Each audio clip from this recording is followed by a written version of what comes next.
Let's talk now about style. We are looking at a painting by an artist whose work you have already seen.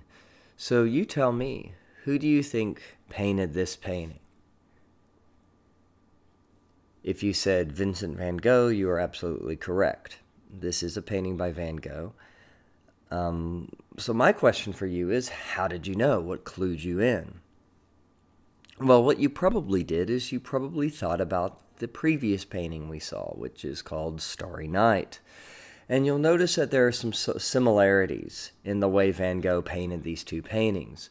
You've probably recalled that in Starry Night, he used this thick, swirling sort of brushstroke to depict the night sky and the stars in the sky.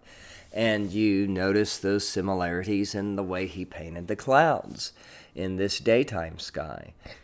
You'll also probably notice that the tree, this cypress tree, which resembles almost sort of a flame, has a very similar counterpart in Starry Night. Also, if you look at the gold, especially in the moon here in Starry Night, and compare that to the gold in the wheat field, you can see that it's pretty much the same paint that he used. In fact, this was one of his favorite colors of paint, was this particular gold. So what you actually just did is you recognized Van Gogh's style. And this is really, really important in helping us understand an image. It tells us, or can help tell us, who painted an image or what time period or what culture an image came from. Style is a very, very useful tool. So the question is, what is style? Well, at its simplest, style is a consistent use of elements. Or to use the textbook definition, it's a characteristic or number of characteristics that we can identify as constant, reoccurring, or coherent. But let's think about this. We all have our own personal style, right? We have our own personal fashion style.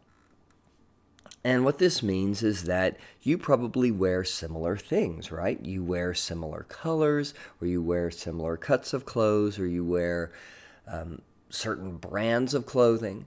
And then, let's say one day, you skipped laundry too much, and you have to wear something old that you never wear anymore. And so when you show up to school or you show up to work, people might comment on what you're wearing.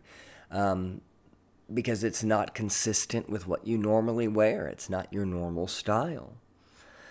And the interesting thing about style is, once you know somebody well enough, you could just see a stack of their clothes and pretty much be able to identify who that person is simply by the clothing they wear without even seeing the person, because you have recognized a consistency. And this kind of use of style can be used in art to determine the origin of a work of art. Take a look at these two images. We have an image, both of these images depict the same story. In other words, they have the same content. The content is the narrative or the story that an image is trying to convey, that it is telling us. And both of these images are telling the story of a woman getting her hair brushed. Now, they are very, very different styles, though, however. The image on the right is much more realistic. It has a three-dimensional background. It actually has a background. It has a realistic use of color. The proportions of the figure are relatively normal.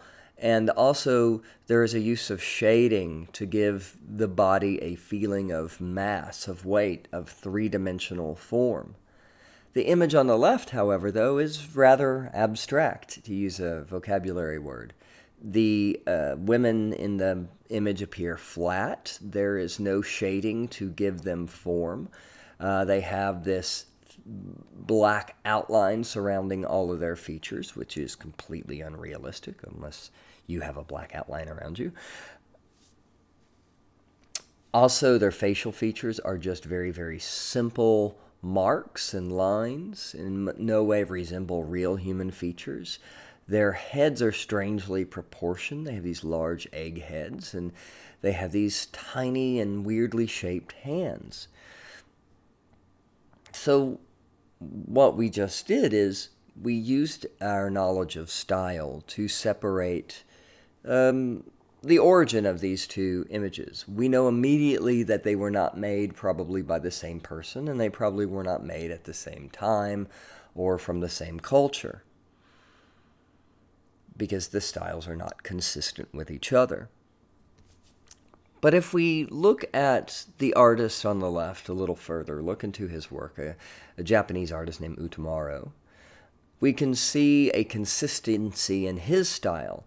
If I laid out 100 of these prints by Utamaro, all of a sudden you would realize that there are things that he does over and over and over again. He always uses this flat white background. He always uses these egg-shaped heads. He has these weird, strange little hands and arms. I wonder if she's part T-Rex.